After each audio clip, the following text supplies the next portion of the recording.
You might remember at the time there were 14 state Senate Democrats in our state who fled the state and went to Illinois to help the special interest groups organize and then eventually ship in thousands of protesters from across the country. In fact, at one point, there were over 1,000 people occupying our state capitol. If you remember, the Occupy movement didn't start in Wall Street. It started on my street in Madison, Wisconsin. At the time, they didn't just limit themselves to our state capitol. They actually went to the executive residence, and eventually they found their way to our family home in Wauwatosa, which is more than an hour away from our state capitol. I had death threats. My wife, Tonette, had threatening messages. My sons, Matt and Alex, who were in high school at the time, literally were targeted on Facebook. But they didn't limit it just to us. They went around events around the state. In fact, they disrupted and interrupted, I should say, the dedication of a new welcome center in our state line.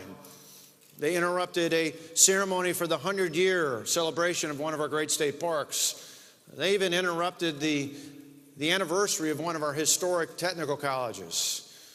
But the tipping point was probably more than anything was the day when a bunch of protesters, ironically enough, dressed as zombies. Don't ask me why, but that particular day they were the Walking Dead, I guess. They were zombies.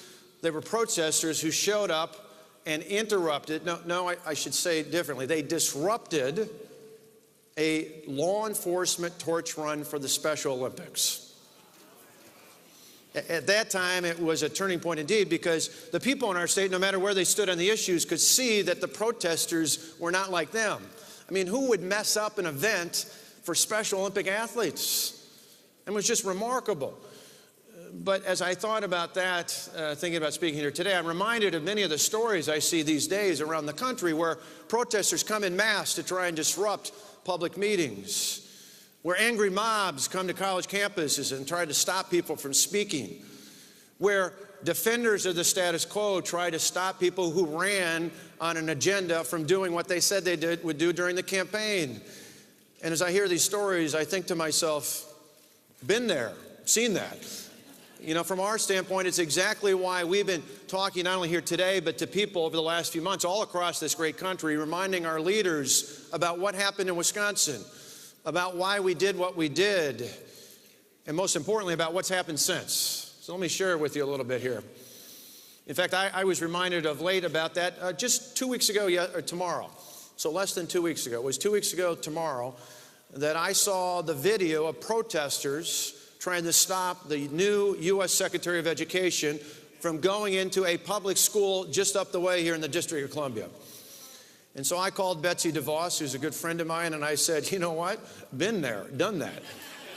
You remember in the midst of our protests, the protesters, as outrageous and radical as they were, they literally glued the door shut to an elementary school where I was going to come and read to the children.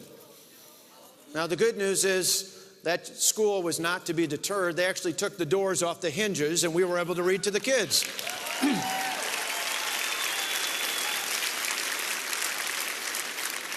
But it was a vivid reminder about what we learned in Wisconsin, and that is to do what you said you were going to do, to go big, to go bold, to actually follow through on the promises you made throughout the campaign. You know, it's not only conservatives and Republicans who like that. What we found in Wisconsin is that independents and, yes, even some discerning Democrats like it when you do the things you say you're going to do.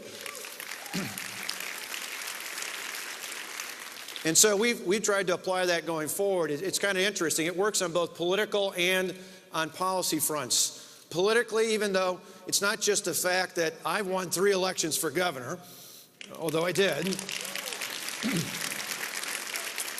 In our state, we not only won the 3 elections, but our Republicans in the legislature have actually gained seats in 12, in 14, and again in 16.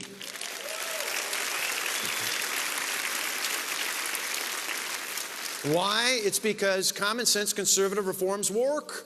They actually work, and the people responded to them.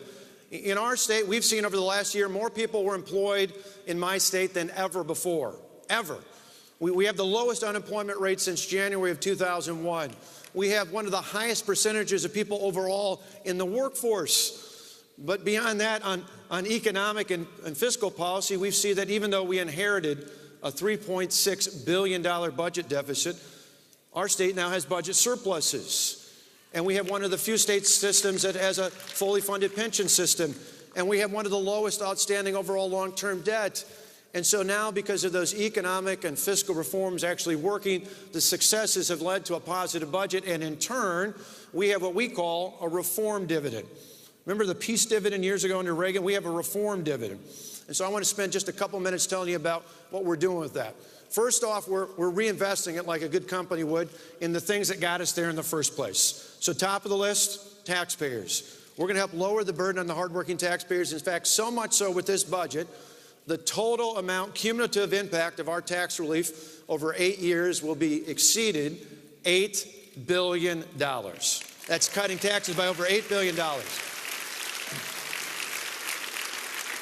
As we promised, property and income taxes will be lower in 2018 than they were in 2010.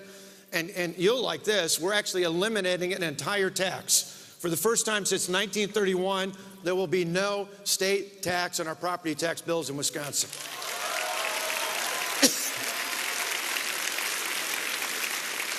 Beyond taxes, though, we're investing in our workforce.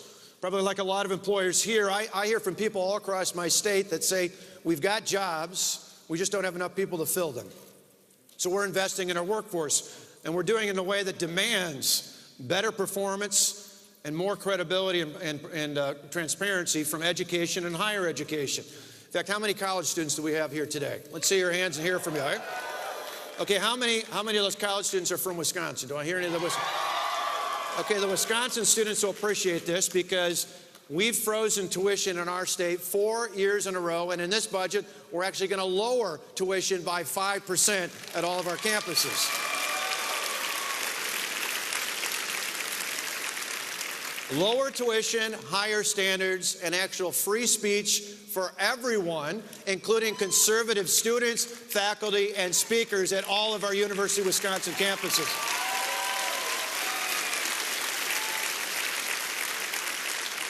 And the third big thing we're doing is about helping people transition from government dependence to true independence through work. You know, more than 20 years ago, my state, Wisconsin, led the way with welfare reform with a great leader by the name of Tommy Thompson. He was our governor back then. Today, we're taking it another giant step forward with something we call Wisconsin Works for Everyone. It's a simple concept. Everyone who is able to work has to be employed at least 80 hours a month if they want to get benefits like food stamps and housing vouchers. And for those that can't find work, we require them to be employed in job training. And now with a new president and a new Congress, we can actually go forward with our plan to ensure that everyone seeking welfare can actually pass a drug test.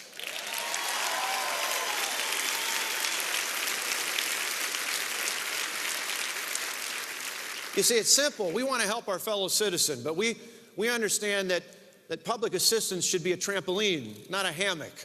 We ensure that everyone who is able to work is empowered to work and required to work, because true freedom and prosperity don't come from the clumsy hand of the government. They come from empowering people to live their own lives and control their own destinies through the dignity that's born of work. And all those things show that conservative reforms work. But I just want to end with this. I want to make a challenge to each of you here today to keep moving forward. Don't stand still. Keep moving forward. 6 years ago, I remember a reporter asked us in the midst of all the protests in our capital, a reporter asked me, don't the protesters have a right to be heard? I said, absolutely. They absolutely have a right to be heard. This is America. Anybody can say or do what they want about the government. They can challenge the government no matter who's in power. But I then said to that same reporter that I wasn't going to let the noise of the protesters drown out the voices of the majority of people who had elected us to do the things that we were going to do.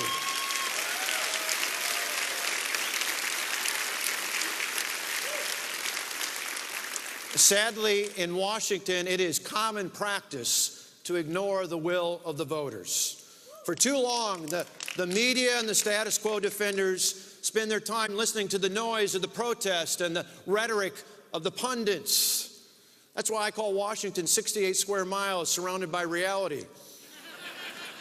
My plea to you here today is to not get caught up in Washington, to not forget the voters, to not ignore the people who live in reality all across this country every single day. Don't forget them. Don't forget their families. Don't forget their neighbors. Fight for them. Fight for liberty. Fight for freedom. Fight for America. Let's keep it up. Thank you so much. God bless you. God bless this country. Have a great day.